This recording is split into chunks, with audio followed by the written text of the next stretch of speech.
ሰላም ሰላም ጤና ይስጥልኝ ሰላም ብያለሁኝ ኖር ቤተሰቦች እንኳን ሰላም መጣችሁ አክባሪ አክብርልኝ ስለመጣችሁ ከልብ አመሰግናለሁኝ።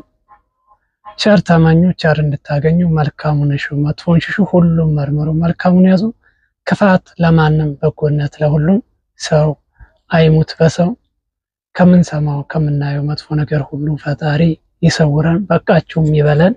ዓለም ሰላሟን አጣለች ሀገራችንም እንደዛው ማለት ነው። በዓለም ውስጥ አይደል ያለችው ብዙ ስቃይ ውስጥ ነው ያለነው ወገኖቻችን። ያው ምንም እንኳን እኛ ለጊዜው እንደዚህ እንደተነፈስ ፈጣሪ ፈቃዱ ሆኖ በዚህ መልኩ ብንታይም ውስጣችንን ግን ፈጣሪ ነው የሚያውቀው ማለት ነው። ሰውነንና ምንም እንኳን በእኛ ላይ አካላዊ ጉዳት ለጊዜው ባይደርስብኝም ህሊናዊ ግን ያው በሌሎች ላይ የሚደርሰውን ሰው ስለሆንኩኝ የሰውነት ለዛው እስካሁን ከላይ አይሄድም ብዬ ስለማስብ እንቆስላለን ማለት ነውና የሆነውን ነገር ሀገር ያወቀው ፀሐይ የሞቀው አይደለም የሚባለው።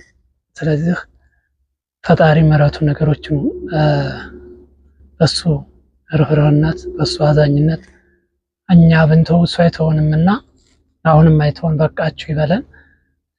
እንግዲህ ያረፉ ወገኖቻችንን በአሰቃቂ ሁኔታ በተለያዩ መንገዶች ያረፉ ወገኖቻችንን ነፍሳቸውን በአጸደ ገነት ያኖርልን። እኛም እችን የኮንትራት ዓለም እችን ጊዜያዊ ዓለም በፍቅር እንኖራት ዘንድ ፈጣሪ አሁንም በምሕረቱ ፍቅርን ምሕረትን አድርጎልን በሰላም ኖረን ወደ ዘላለማዊ ሕይወት የምንሄድበት ያደርግልን በማለት ነገሬን በምሳሌ ይላል ዛሬ መርሃ ግብራችን። በዚህ ነገሬን በምሳሌ በሚለው ውስጥ ነገሮችን ቁም ነገሮችን ምሳሌዎችን ድጋፍ በማድረግ ምሳሌዎችን በመጠቀም አንዳንድ ቁም ነገሮችን ምን ይዘልበት ማለት ነው።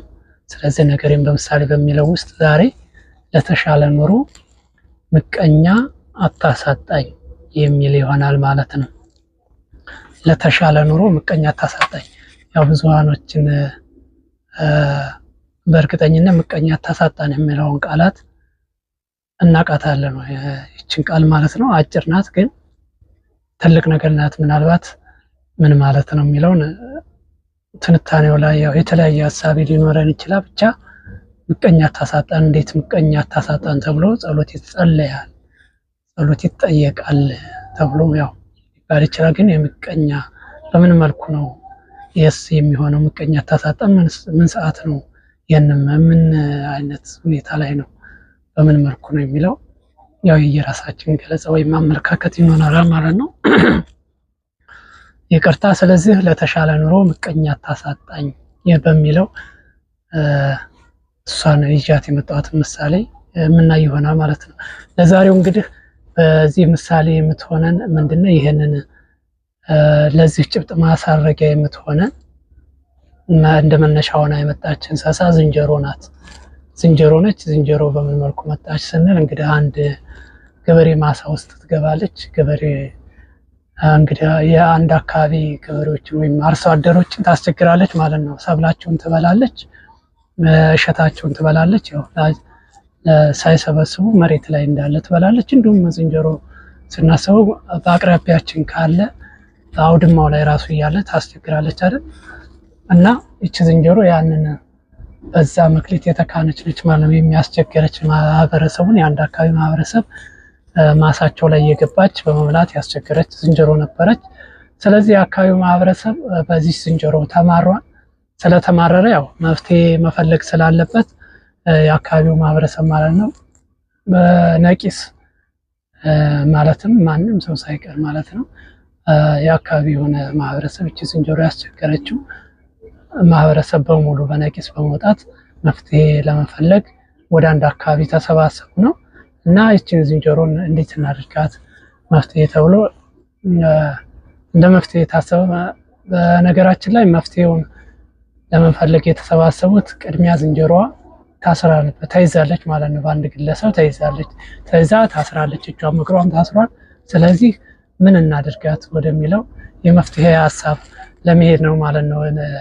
በነቂስ ህዝቡ እንዲወጣ ጥሪ የተደረገውና ሁሉም የየራሱን ሀሳብ ማቅረብ ጀመረ። ምን ማድረግ አለብን ዝንጀሮዋ በምን ሞሉ? ስለዚህ ምክክራቸው ምናልባት ለዝንጀሮዋ የተሻለ ኑሮ እንድትኖር መፍትሄ እንፈልግላት ለሷም እንቅፋት የሆነው እኛ ነን የሚለው ሳይሆን ሌላ ነበረ።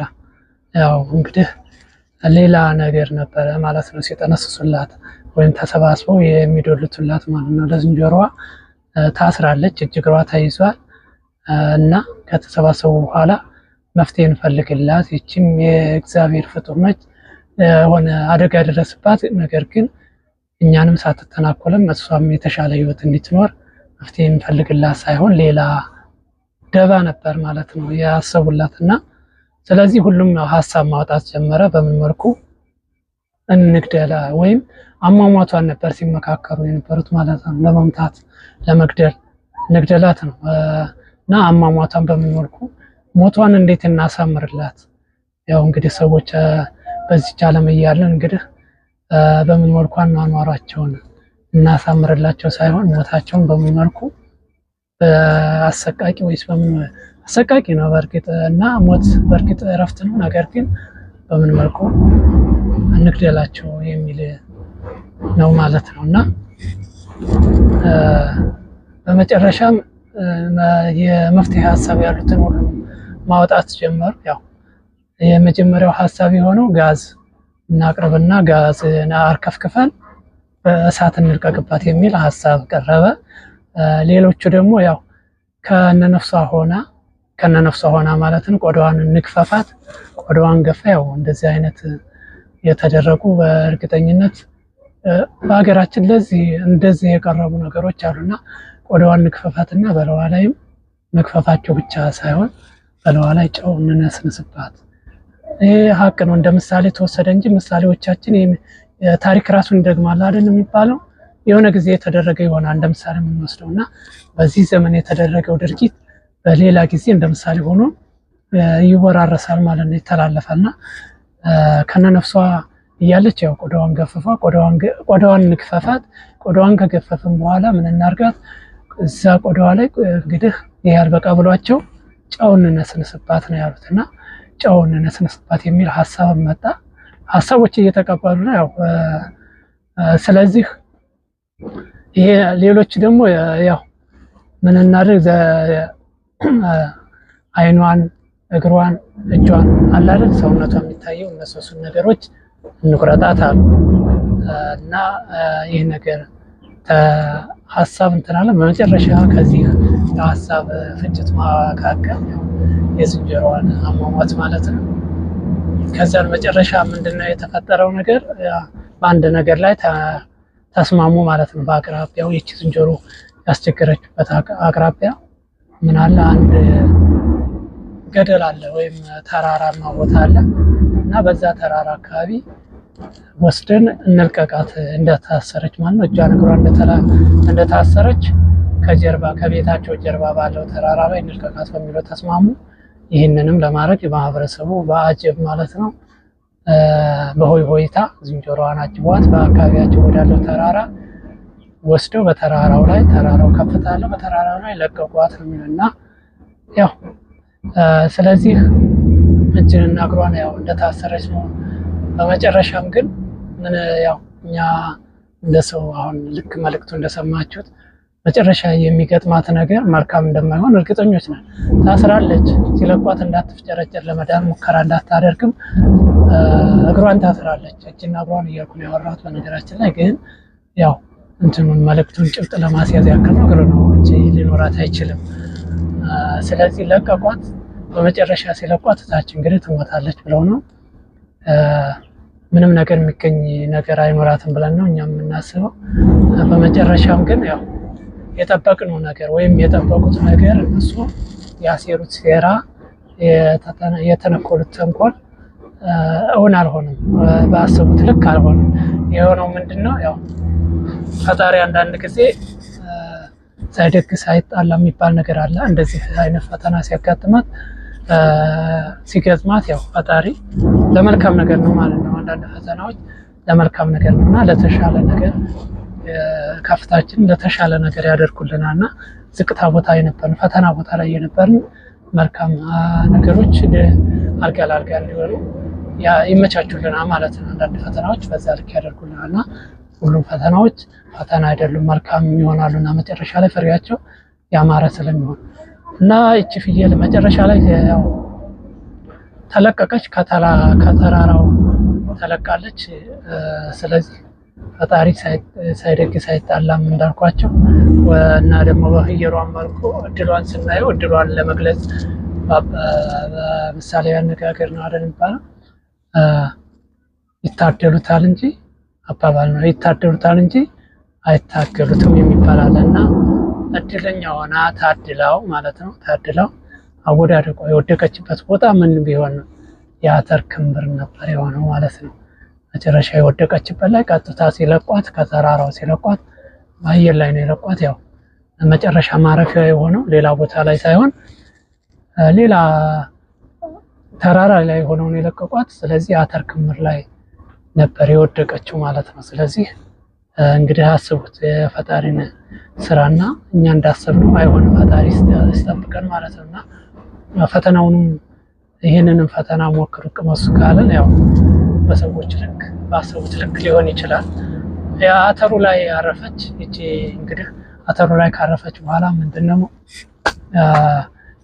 አተሩን እንዳትበላው ምን ተደርጋለች? ታስራለች። መብላት አትችልም። ተንቀሳቅሳ ለመብላት ትንሽ ያስቸግራል። ያው እንዳማራጭ ነፃ ሆና ለመብላት በመጨረሻም ያው እዛው እየተንከባለለች ምንድነው ያደረገች? የታሰረችበትን ገመድ በጠሰችው ማለት ነው። በጥሳ ያን አተር ሳታስብ ያገኘችውን ሲሳይ ያልታሰበ ሲሳይ ማለት ነው በደስታ ተመገበች፣ መመገብ ጀመረች። በመጨረሻም ያው በላች፣ ሆዷ ሞልቷል። ሲያጣላት የነበረው ለዚህም የደረጋት ሆዷ ስለነበረ ያ ሆድ ግን ከዚህ መከራ አልፎ እንትን አለች ማለት ነው። ሆዷ ሞልታ በመጨረሻ ሌላ ሀሳብ አይደለም የሚሆነው የዝንጀሮዋ ለተሻለ ኑሮ በአቅራቢያዋ የነበረ ምን ነበረ እንትን ጫካ ነበረ። ወደ ጫካው ሄደች ነው የሚለው። ለምን ሄደች? ወደ ተሻለ ኑሮ ለመኖር ማለት ነው። ስለዚህ አሁን ከዚህ የምንማረው ምንድነው? ያው ቀን ይጥላል። ሰዎች ነን፣ ዛሬም የምናየው ነገር ነው፣ እየሆነ ያለም ነው። እንግዲህ ምሳሌ አነጋገሮቻችን የሚያስተምሩን እንደሚደገም ነው። አሁንም እየተደገመ ያለ ነገር ነውና በዛሬውን ጊዜ ስናየው ቀን ይጥላል፣ ቀን ያነሳል አይደል የሚባለው። ቀን ቢጥል ማታ ያነሳል የሚባል ምን እንደሆነች ግልጽ ማላቃት ነገር አለ፣ ግን የሆነ ቦታ ላይ ተጽፋይዋል። ቀን ቢጥል ማታ ያነሳል የሚል ማለት እና ቀን ይጥላል፣ ሆድ ይብሳል፣ ሆድ ለባሰው ማጭራት ተውሰው ይባላልና ሆድ ይብሳል። ይሄ ነገር እያለብን ቀን ይጥለናል፣ ሆድ ይብሰናል በተለያዩ ምክንያቶች ዓለም ሳለን ማለት ነው እና